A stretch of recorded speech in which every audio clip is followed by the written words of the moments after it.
years old. I'm sitting in my family home in Yonkers. It's 2008, and I'm back from winter break. I can smell the incredible smell of rice and beans coming from downstairs, and I can hear the sound of my parents cooking that's creating the perfect undertone to match my Best of Mariah Carey playlist. I'm sitting there wondering what I'm going to do with my international relations degree. I'm going to become a diplomat. I'm going to travel the world, consult heads of state, go to the top of mountains, visit museums like the Louvre, all in my best Michelle Obama-style outfit. So I make a list. Things I'm going to do before 30. Number 1, buy a house by the age of 25. Ladies and gentlemen, I am a millennial. That did not happen. Number 2, live in Italy. Number 3, climb Mount Kilimanjaro. The third one being circled and underlined. You see, until then, the only foreign mountains I've had the chance to see were outside my car window when we'd travel from Santo Domingo to Licey in the Dominican Republic when we'd visit family. I had seen Mount Kilimanjaro in some foreign magazine and I was hooked. That image was the epitome of adventure and I wanted to get there. It's 2019. I'm 29 years old. I find myself sitting on an ice-cold boulder covered from head to toe, 17,000 feet above the earth on Mount Kilimanjaro. But what should have been a dream moment was anything but.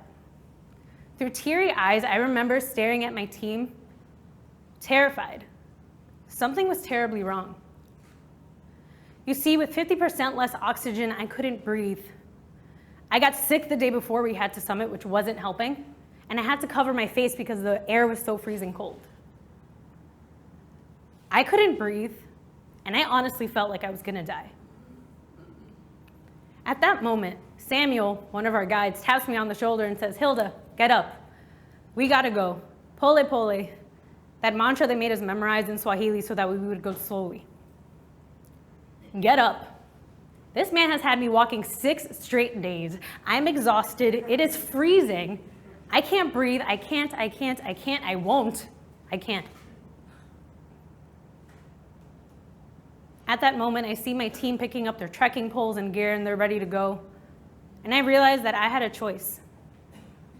I can either die on this boulder, or I can tap into my purpose. I can ask myself, why was I here? Why did I come this far? Why am I on this mountain? Why did I pay for all that gear?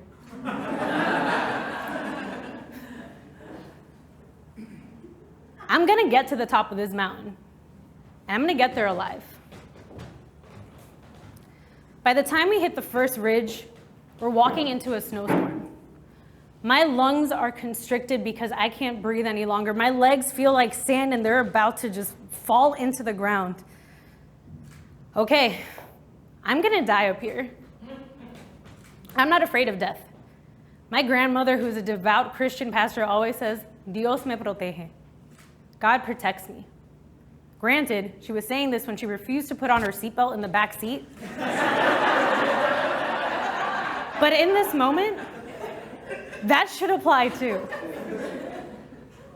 Gospel music, hallucinations. That must be the first sign of death. I turned to my right to see one of our guides named Gabriel holding up his phone, blasting gospel music with the biggest smile on his face. And I couldn't help but laugh.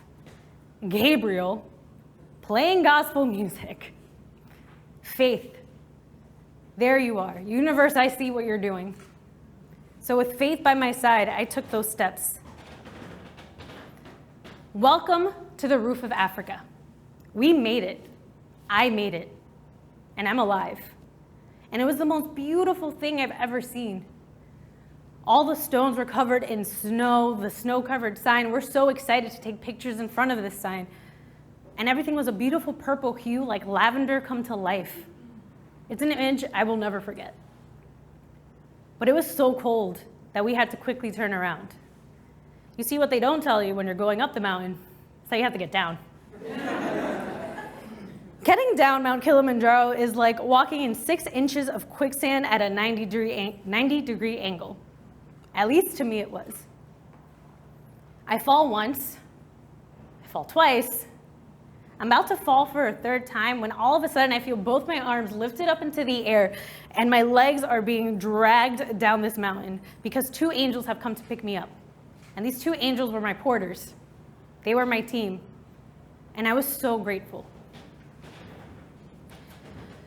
Today, I'm not a diplomat. I have yet to go to the Louvre. And I'm still working on my Michelle Obama-ness.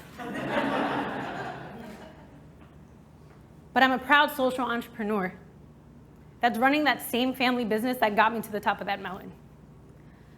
Salud is a health and wellness company that prides itself on those 3 principles that I learned on that mountain. Number one, purpose. Number 2, faith. Number 3, teamwork. And on my entrepreneurial journey, what I learned was that I can't do anything without those 3. Without purpose, how can I build a company that I think is going to make a positive impact in the world? Without faith, how am I going to trust the risks that I take? And without teamwork, well, I wouldn't get on any mountain or down any mountain. And when I look out into the crowd, I can't help but assume that we're all climbing our metaphorical Kilimanjaro in some way or another. So when you're sitting on your ice-cold boulder, I hope you tap into your purpose. When you're standing on that ridge and you feel like you can't breathe anymore, I hope that you reach into your faith, whatever that may be. And when you're barreling down a mountain, I hope your team is there to lift you up. There is a word in Spanish that I want to offer for you today that you can take on this journey. It means health, wealth, security, and it's a blessing. What I hope for you on your journey is salud.